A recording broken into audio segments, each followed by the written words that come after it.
Magandang umaga sa ating lahat. Bago tayo magsisimula sa ating talakayan, magsitayo muna tayong lahat para sa ating panalangin. So, sa ngalan ng Ama, ng Anak, sa Espiritu Santo. Amen. So, muli magandang umaga sa ating lahat. Kumusta kayong lahat?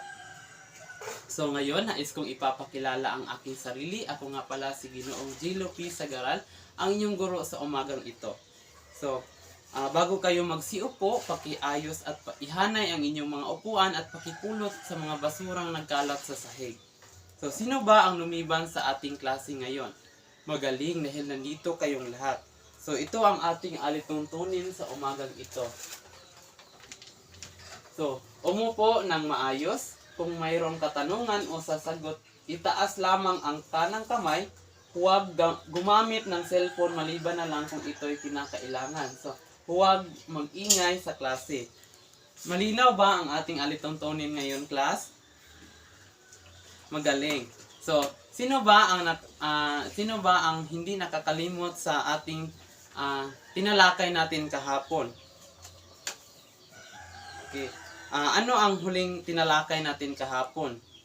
Magaling. Ito po ay pang-ugnay. So, ano ang gamit sa pang-ugnay?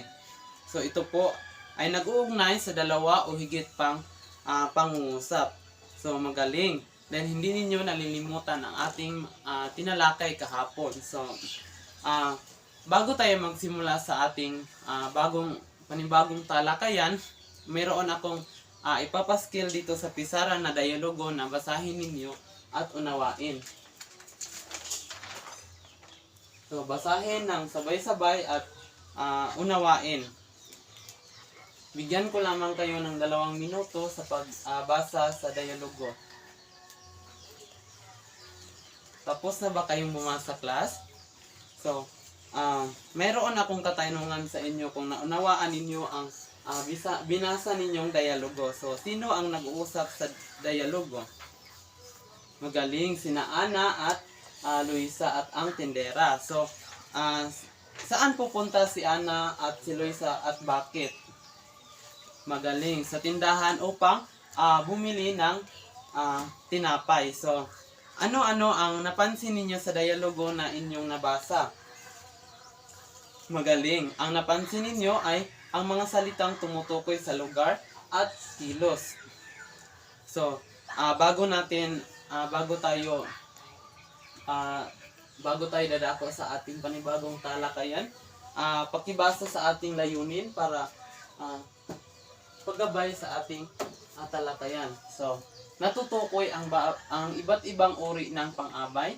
Ang pangalawa na ipaliwanag ang kahulugan at gamit ng bawat uri ng pang-abay. So, ang pangatlo, nakakabuo ng sariling pangungusap na gumagamit ng iba't ibang uri ng pang-abay. So, makukuha ba natin yan, class? Makukuha natin yan sa inyong tulong. So muli nating titigan ang nabasa ninyo dito sa harap na dialogo. Ano ang tawag sa kanila? So, ang tawag sa kanila, ito po ay pang-abay. So, tama. So, ilang uri, ano ang ibig sabihin ng pang-abay? So, ang ibig sabihin ng pang-abay, ito po ay tumutukoy sa pandiwa, pang-uri at kapwa pang-abay. So, alam nyo ba na mayroong 12 uri ang pang-abay? So, una dito ang pang-abay na pamanahon, pang-abay na panlunan, pang-abay na pamaraan, pang-abay na pang-agam, pang-abay na panang-ayon, pang-abay na pananggi, pang-abay na panggaano o pampanukat, pang-abay na pamitagan or pang-abay na kondisyonal, pang-abay na akusatibo, pang-abay na benepiktibo at pang-abay na pangkaukulan. So, una narito ay ang pang-abay na pamanahon. So, ang pang-abay na pamanahon ay pang-abay na pamanahon ay nagsasaad kung kailan naganap o magaganap ang kilos na taglay ng pandiwa. So, sino ang makapagbibigay ng halimbawa ng pang-abay na pamanahon? So, binibining what, no? Pakibigay ng halimbawa ng isang halimbawa ng pang-abay na pamanahon. So, tama. So, araw-araw nagbabasa ako ng libro upang mapalawak ang aking kaalaman. So, saan ang pang-abay na pamanahon? Tama, araw-araw. So, ang kasunod naman ay pang-abay na panlunan. So, ito po ay isang uri ng pang-abay na nagsasaad o nagsasabi kung saan nangyari o ginawa ang kilos ng pandiwa. So, halimbawa nito ay gaganapin ang aking kaarawan sa aming bahay. So, saan ang pang-abay na panlunan? Tama, sa aming bahay. So, dito naman tayo sa pangatlo, pang-abay na pamaraan. Ang pang-abay na nagsasabi ng paraan kung saan o kung paano ginawa ang kilos. So, halimbawa nito ay ang tahimik na nagbasa ng aklat si Ginoong Capablanca. So, saan ang pang-abay na pamaraan? Tama, ito po ay tahimik na nagbabasa. So, dito naman tayo sa pang-abay na pang-agam. Ang pang-abay na nagbabadyang di katiyakan sa pagganap ng kilos ng pandiwa. So, mga halimbawa ay marahil, siguro, tila, baka, wari, at iba pa.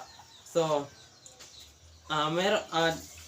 halimbawa ng pang-abay na pang-agam, baka mamaya ay titigil ang ulan. So, ang pang-abay na pang-agam sa pangungusap ay baka. So, dito naman tayo sa pang-lima, pang-abay na panang-ayon. So, ang pang-abay na nagsasabi ng pahayag, pagpayag o pagsang-ayon. Halimbawa nito ay ang talagang matalinong bata si Ana. So, saan riyan ang pang-abay na panang-ayon? So, tama.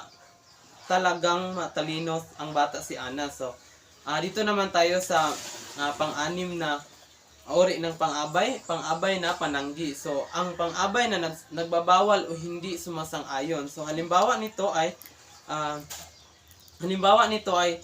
ayaw niyang sumagot sa aking mga chat. So, riyan ang halimbawa ng pang-abay na pananggi. So, dito naman tayo sa pang-pito, pang-abay na panggaano or pampanukat. Ang pang-abay na nagsasaad ng dami, halaga, timbang o sukat. So, ang halimbawa nito ay 2 oras na akong naghihintay sa iyo. So, riyan ang halimbawa ng pang-abay na panggaano or pampanukat. So, dito naman tayo sa pang-pito, pang-abay na pamitagan. So, ang pang-abay na nagsasaad ng galang. So, halimbawa nito ay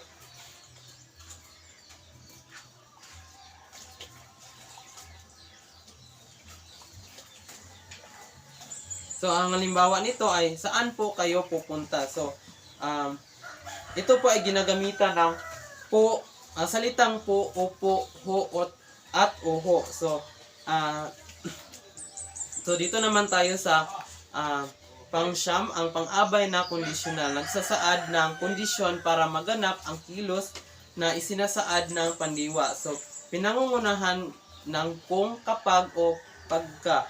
So, halimbawa nito ay bibilis kang magbasa kung sasanay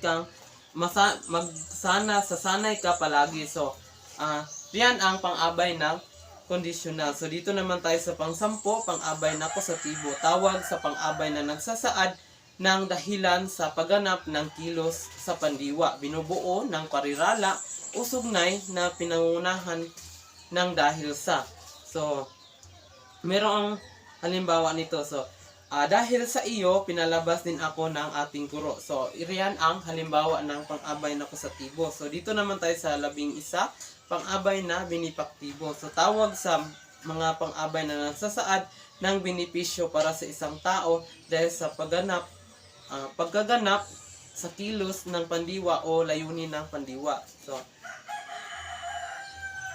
So, meron itong halimbawa. So, naghahanap buhay si tatay at nanay para sa kinabukasan naming magkapatid.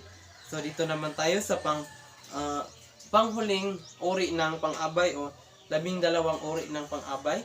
Pang-abay na pangkaukulan. So, nagbibigay diin sa isang particular na bagay o paksa sa pangungusap.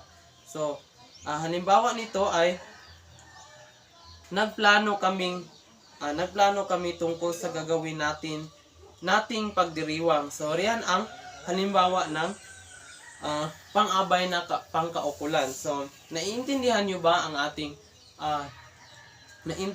ba bawat isa sa uri ng pang-abay? Magaling. So, ano ba, balikan natin kung naiintindihan nyo ba ang ating tinalakay ngayon. So, ano ang ibig sabihin ng pang-abay? Magaling. Ito po ay tumutukoy sa pandiwa, pang-uri at kapwa pang-abay.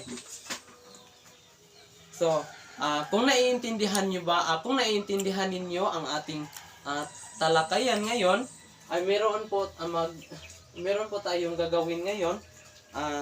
Papakatin ko po kayo sa apat na grupo.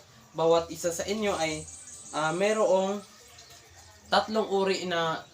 naka-assign na tatlong uri ng pang-abay. So, ang pangkat-una ay ang naka-assign sa inyo ay pang-abay na pamanahon, pang-abay na panlunan at pang-abay na pamaraan. So, ang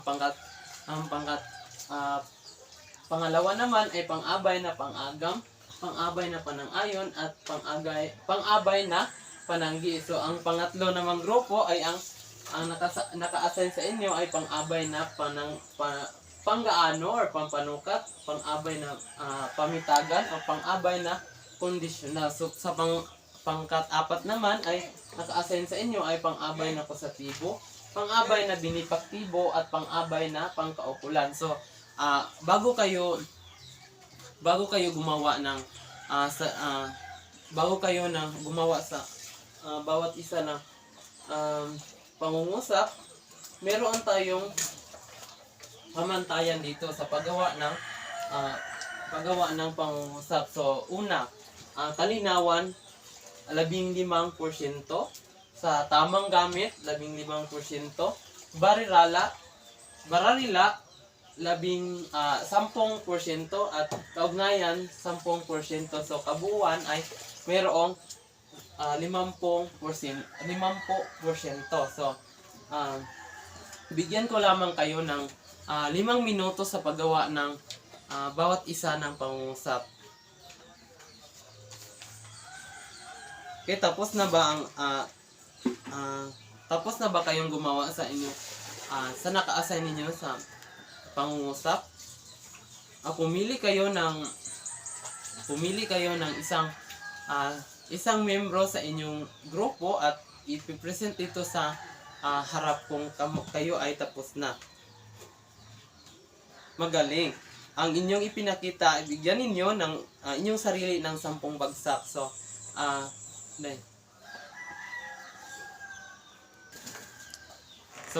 sa pangkatuna naman ay ang bigyan ko kayo sa kalinawan ay bigyan ko kayo ng 15% dahil malinaw ang inyong pagkakaunawa. So, dito naman tayo sa tamang gamit. Bigyan ko din kayo ng 15% dahil tamang gamit ang inyong ginawa. So, dito naman tayo sa bararila or sa spelling in English or sa grammar. So, bigyan ko din kayo ng 10% dahil tama ang inyong paggamit ng mga salita. So, dito naman tayo sa kaugnayan sa ating talakayan. Bigyan ko din kayo ng 10%. So, ang kabuuan ay mayroong 50%. So, dito naman tayo sa pangalawang grupo, kalinawan sa kanilang pag-present dito sa harap. Bigyan ko din kayo ng 15%.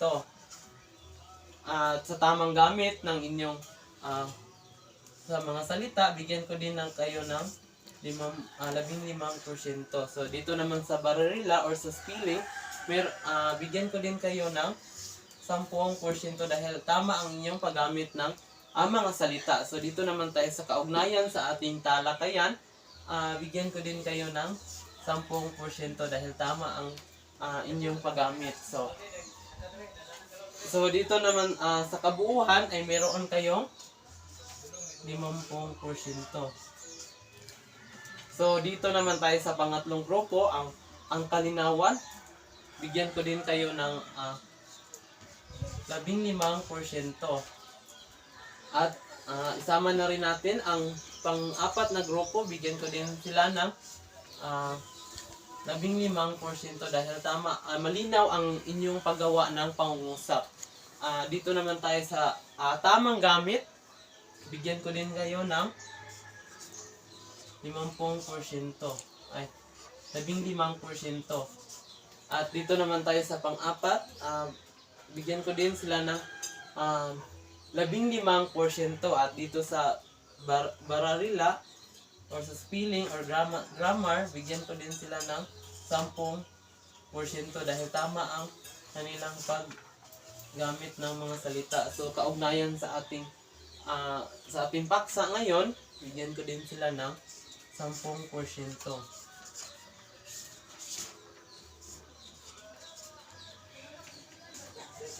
So meron silang 50%. So bigyan ninyo ang inyong mga sarili ng 10 bagsak. So alam kong lubos niyong naiintindihan ang ating talakayan ngayong umaga at ang mga uri nito, alam kong lubos na naiintindihan. So meron po tayong gawaing tatlo, individual na gawain. So meron akong ibibigay sa inyo na pangungusap na isusulat lamang ninyo dito sa harap. So panuto, isulat, sapat lang ang tamang sagot kung anong uri ng pang-abay ang ginagamit sa pangungusap. So bigyan ko din kayo ng 2 minuto sa pagsagot sa pangungusap. Tapos na ba kayo? Okay, magaling dahil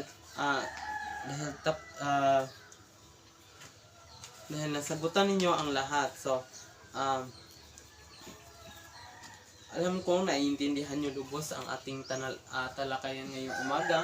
So dito naman tayo sa pagtataya, kung evaluasyon, kung naiintindihan nyo ba ang ating tinalakay ngayon. So kumuha kayo ng kalahating bahagi ng papel, magkaroon tayo ng maikling pagsusulit. So sagutin ninyo ang mga sumusunod. So basahin ko lang ng 2 beses ang katanungan. So una, alin sa mga sumusunod ang pang-abay na pamanahon? So una, mabilis. Pangalawa, bukas. Pangatlo, maingat. Ang pang-apat, dito. So alin sa mga sumusunod ang pang-abay na pamanahon? So una, mabilis. Pangalawa, bukas, maingat, at dito. So sa pangalawa namang katanungan ay alin sa mga sumusunod ang pang-abay na panlunan? So una, or letter A, ngayon. Letter B, doon. Letter C, mabuti. Letter D, marahil. So alin sa mga sumusunod ang pang-abay na panlunan? So una, ngayon. Letter B, doon. Letter C, mabuti. Letter D, marahil. So dito naman tayo sa pangatlong katanungan.